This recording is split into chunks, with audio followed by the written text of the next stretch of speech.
Let's get to the police service now. Public Affairs Director General of the Ghana Police Service, ACP David Eklu, says the service will not shield any man, especially when journalists are attacked in their line of duty. Citing the brutality meted out to JoyNews' Latif Idris by the police, he says they are ready to bring the perpetrators to book if they are given the needed assistance. I don't think that we are shielding our officers. The dialogue is between two parties. That's why we are bringing police officers. 50 police officers are here and 50 media practitioners are also here. And as we said, during this dialogue, then we can develop a framework that will guide our operations. Certainly, if there are major police operations, the media will be there. And when the police understand the role of the media, and there are certain guidelines that when an event like this is happening, this is what the journalists should do. This is how the police should behave. We updated the public yesterday in a statement that we issued, and we outlined 8 steps that the police administration has taken so far regarding the Latif issue. Where we have reached now, the media, the multimedia has petitioned the National Media Commission. So the complaints section of the National Media Commission has sat on 2 occasions and been represented by the police. I represented the police administration. I've sent a letter to them based on the instruction of the IGP that will expand that team from the police administration. So by next week, we are also going to have a 3rd meeting with the National Media Commission where some of these issues will be discussed so that we can be resolved amicably. So it is rather unfortunate that our colleagues from the Ghana Journalists Association have taken this stance, but we have kept faith with due process. GJA is represented on the National Media Commission, the complaint section, and we thought that they would have also been briefed. Their members would have briefed them on that committee, would have briefed GJA so that they'll be abreast with what we have done. Multimedia is aware. They have written a letter to the Inspector General. A response has been sent. So these are the steps that we are taking to ensure that our colleague Latif get the desired support or justice at the end of the day. Multimedia wrote to the Inspector General of Police opting for settlement of the case. And the police administration responded that yes, but we need to exhaust all investigations.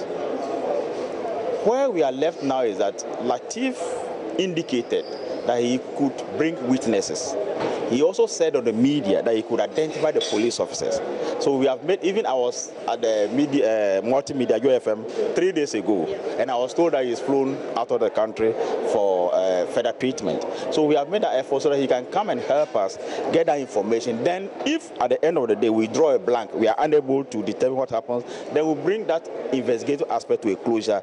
Then we'll look at the discussions and then the dialogue. ACP David Eklu there responding to a few questions thrown to him by the journalist who was interviewing him at the time, and he was speaking about the GJA because the GJA had earlier decided to boycott or told their members to boycott that media forum that the police service organized today. So he was giving that explanation, also explaining that a multimedia wrote to them asking for to settle the matter out of court. That is not necessarily accurate. Now, in the meantime, the police has also announced the introduction of an effective communication and media relations policy, which will serve as a guide to all police officers on how to deal with members of the media. According to the Inspector General of Police, David Asantia Pietu, it is about time that the relationship between the media and police stabilizes and devoid of conflict and disagreement.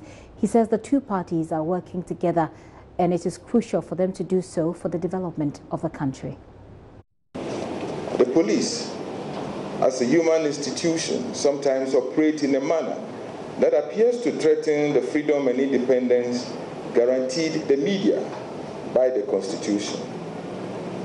There have even been times when journalists, in their quest to seek information, and also whilst covering special events, such as demonstrations, have come in the way of the police, leading to frictions and misunderstandings between the police and journalists. The infrequent excesses of the media and the police should not always be of primary interest to us. These few occurrences must not mar our mutual relationship that inures to the benefit of the ordinary Ghanaian. Let us be slow in highlighting on imperfections, but quick in projecting the positives of our synergy. It is for this reason that the police administration, through our public affairs departments, is collaborating with Media Foundation for West Africa to organize this one-day forum on police-media relations.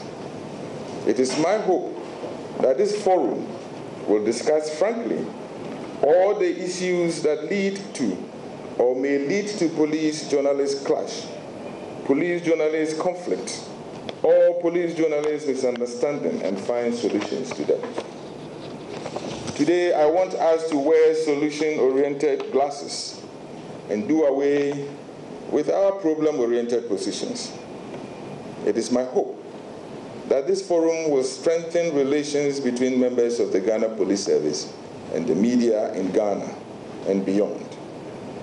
I do further hope that this forum will navigate mutual understanding of the roles of the police and the media for safe, secure, and peaceful communities in Ghana.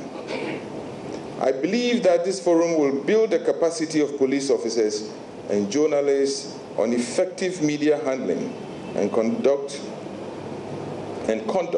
during police operations.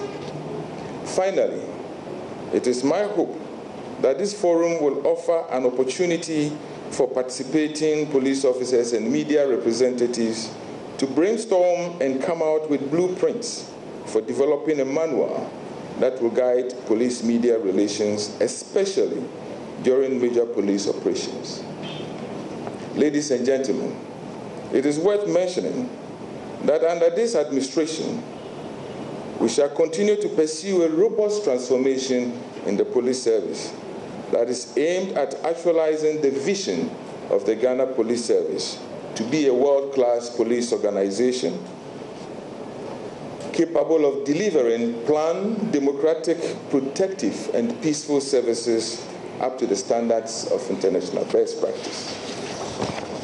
It is therefore envisioned that at the end of this one-day forum, both institutions will appreciate our working protocols, which will go a long way in curbing future misunderstandings between the police and journalists, and their resultant negative impact on the safety and security of ourselves as well as the citizens we serve. It should also strengthen our partnership in fighting crime, which is our greatest enemy. Let us direct our energies towards fighting crime instead of fighting amongst ourselves. Surely, Ghana will continue to be a trailblazer in the democratization of Africa if the police and journalists fine-tune our relationship to avoid conflicts. IGP David Asante Apietu there.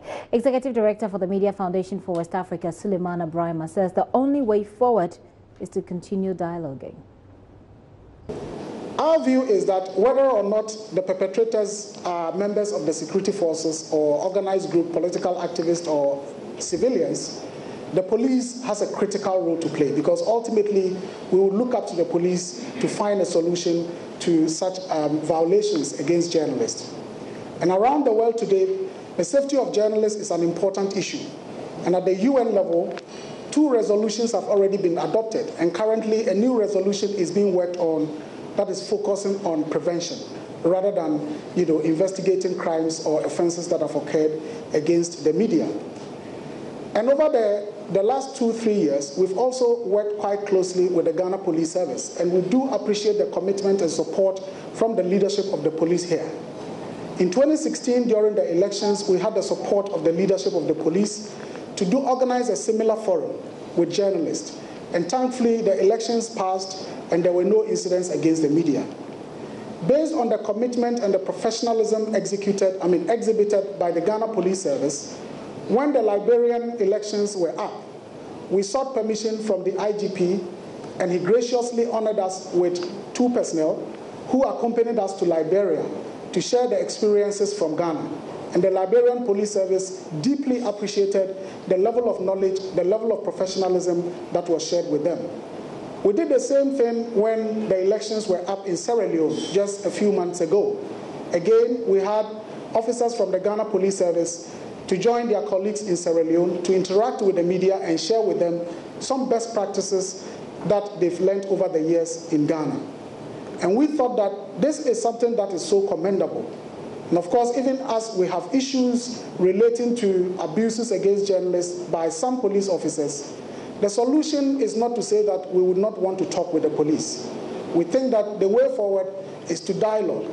Because sometimes some of these acts that are committed against journalists, if you look into it carefully, you may say, well, the journalist may not have handled himself or herself well.